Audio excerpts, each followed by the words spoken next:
Hey everyone, I'm Destiny with Positive Pup Training. In today's video, we'll be discussing the importance of the wait command or leave it, as other people will like to use, and kind of how you'll move forward with it, how you start working on it, and what the goals and the benefits are when you are working on having a wait taught to your dog.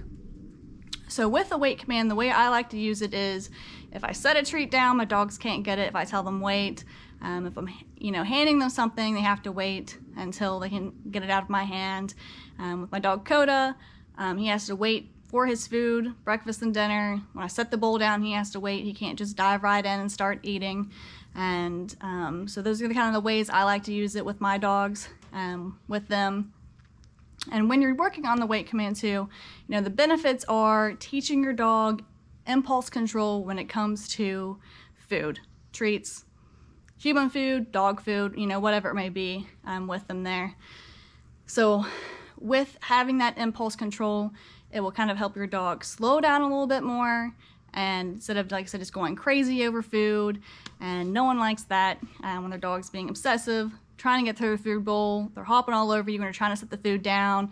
Maybe you're at, having a cookout at the house, and the dog, they're trying to snatch things out of people's hands, or you've got kids in the house and the dogs are wanting to snatch things out of the kids' hands, or the kids are dropping stuff on the floor and the dogs are always, picking it up and eating it.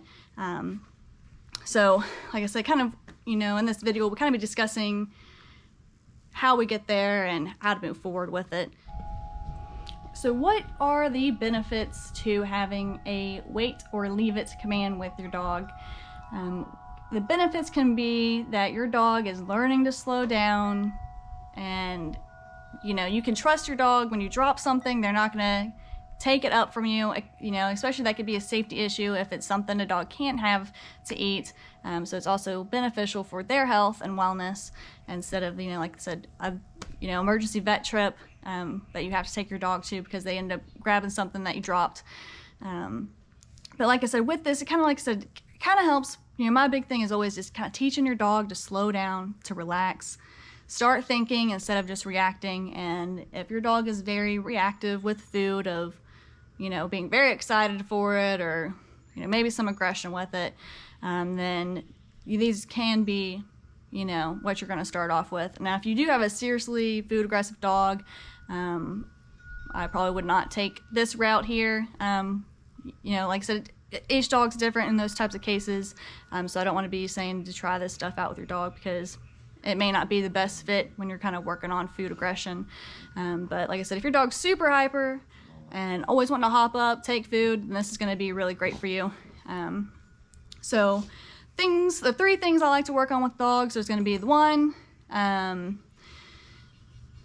practicing with it in your hand, a treat, a piece of food, kibble, and closing it, kind of starting to associate the word wait with, oh, I can't get the food when they say wait.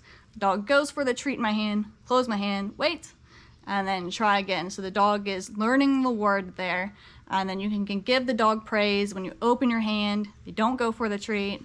Be like, good boy, good girl, and show them clearly that what they can and cannot do with it. So this way they're making sure you're kind of making it black and white. They're not having to second guess what they're supposed to be doing. Like I said, if you just make it clear cut with the dog, then they're going to be able to grow and move forward with the progress of the wait command with your dog. The second thing that I like to do is when you're moving forward with that would be challenging the dog more, dropping food on the ground, setting it on the ground in front of them while they're sitting there, laying there, standing there, and they can't just dive right down and take it. Obviously dogs are opportunistic, so if they feel like they got a shot at getting the treat, a lot of them are probably going to try to take the treat. So starting off pretty close where you can step on the treat or cover the treat real quick and be like, nope, wait, with the dog, and kind of telling them that when you're moving with adding in more challenges and distractions with the food. The third thing I like to do is, if your dog is obsessive over breakfast and obsessive over dinner, then slowing them down at mealtime is going to be a great start with you as well. I always like to use a slow feeder bowl and kind of teaching the dog, maybe you scoop the food in the bowl and the dogs start hopping up, going crazy, running around, you know, maybe knocking the bowl out of your hands half the time, starting to slow them down a bit. And they're like, oh, when I relax, then I can get the food. So just kind of practicing that way too, where the dog can't be hopping all over you, running around, shoving their face. You can't even get the bowl in the ground because their face is already in the bowl, and them eating super fast, and not being able to kind of do that with them. So this way, like I said, they start thinking more rather than just food. They're like, oh, I can wait for my food when I, you know, and kind of moving that way with the dog. So those are kind of the main things. And this video will be discussing and kind of going over the beginning stages of all of that with your dog. If you guys have any questions or, you know, make it a little bit further, need some extra challenges for your dog and this way with a wait or leave it, then let me know in the comments, and I can definitely kind of work through that and start adding some more in. Hope you guys enjoy, and I know this is something that, you know, it's one of the top things, you know, a lot of dog owners want their dog to work on. So like I said, it's simple to start the beginnings of it, and I'm moving forward with it. So I hope this video kind of helps you all out. So I will go over how I begin working on a wait command with a dog, or even if you want to say leave it with them. My dogs typically use wait. So what you'll need is some treats. And I like to use little small treats, you know, starting off with. So basically what you're going to do, put a treat in your hand here, and you just hold out to the dog. Wait, and if they kind of go for it, you close your hand there. Wait.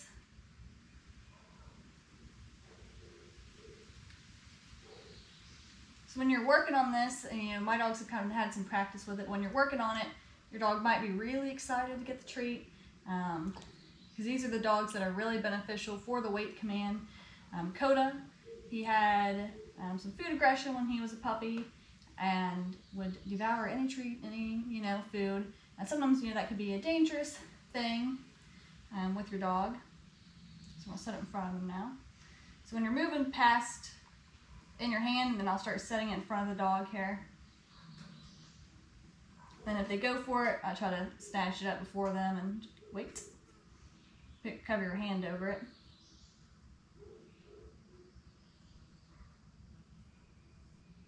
Good dogs, good doggies. And you gotta pick it up there. And as you kind of start working on too, when you want to start challenging the dog more, wait, wait. You can set the treat there and kind of get a little bit of movement around them too. And start getting some distances from them, so they're like, oh, they're not here, I can sneak the treat. Wait. As you see how Coda tried to take a little sneak there. His mouth is drooling. Good dogs. Good dogs. Okay. Okay. And okay is my release word for but the dog can go ahead and take whatever is there. Good dogs. Very good. Another thing you can do if you really want to start getting fun with the dog, having some impulse control around treats, is taking a bunch out, make some pictures with it, tempt the dog a little more here.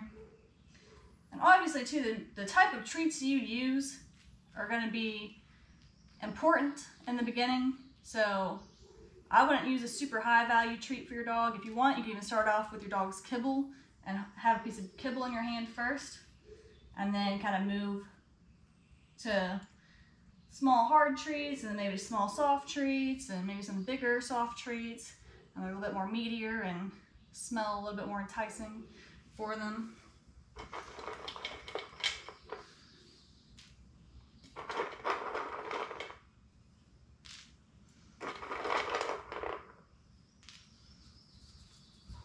Good dogs. Like I said, you can kind of just play around with your treats, and so just kind of work on some impulse control with your dog while they're around them. When you're working on this stuff too, it's going to be really helpful too. You know, you go to a cookout, or you've got kids in the house and they like to drop their food, or someone drops some food, and instead of your dog running over snatching it up or trying to snatch things out of people's hands, you know, like I said, they've got this impulse control of being around the treats, being around other food, and being like, oh, I don't have to devour this treat right now. I don't have to snatch it up. I don't have to get it so, you know, and it's having that, they need it, they need it. This way they kind of, like I said, having that practice of, they don't need it, they can just work around it. And a lot of times too, you know, maybe if your kid does drop something in the house, piece of food, and you always be like, wait, to the dog, and then you're able to kind of go over, pick it up, and then throw it away, so your dog isn't always getting those table scraps as well. Or it could be something, a piece of chocolate or something too, you know, something you don't want the dog to get, or another item of food that can be poisonous for your dog or harmful to them. And then what I start doing is just kind of pick them up, start tossing them back in the jar here. So you can even, you know, put a bunch of treats out, walk around some more too. With everything, you are taking it slow and practicing one day at a time. You're not going to be doing this on the first day, most likely.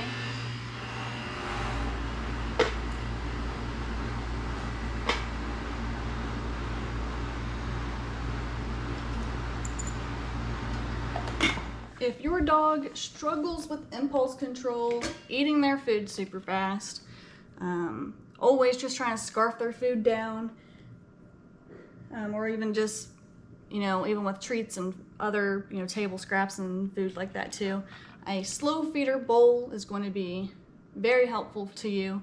You don't have to purchase one. I've even seen things where people will just put a tennis ball in the dog's food bowl and they have to eat around it. You kind of make your own. You don't have to, like I said, you don't have to go out and purchase one if you don't want. I actually got this one, I think, from Walmart. A lot of times Home Goods will carry them too, and you usually get a pretty good deal on them. So what you're going to want to do with these slow feeder bowls, it kind of helps your dog learn to slow down when they're eating, and so, you know, kind of be kind of helpful for that too. And a lot of times as well, I like to use the wait command with the dog when I am feeding them.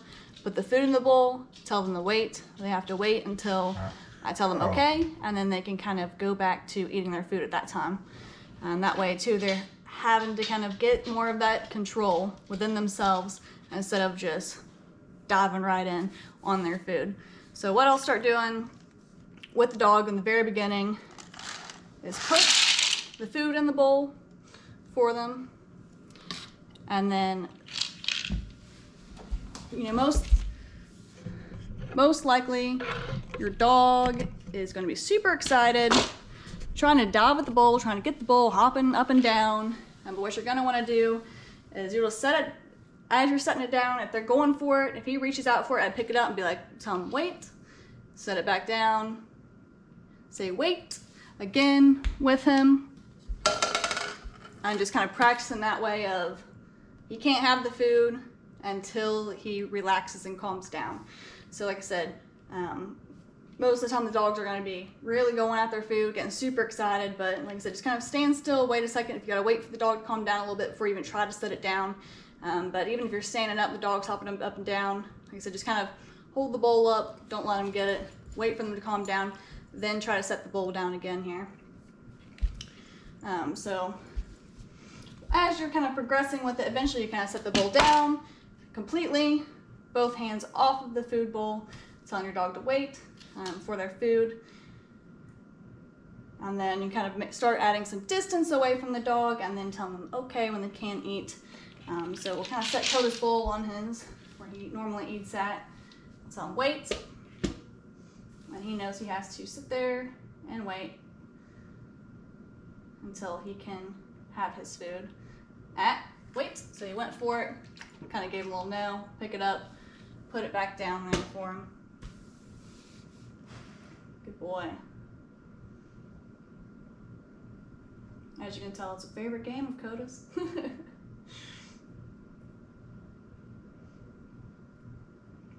And he was a dog that would always, you know, eat the food super fast, so fast sometimes he'll throw up.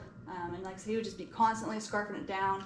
If a person walked by, dog walked by, he would, you know, growl at them and be a little hateful toward them. But like I said, now he's kind of got more of this impulse control when it comes to the food. Okay.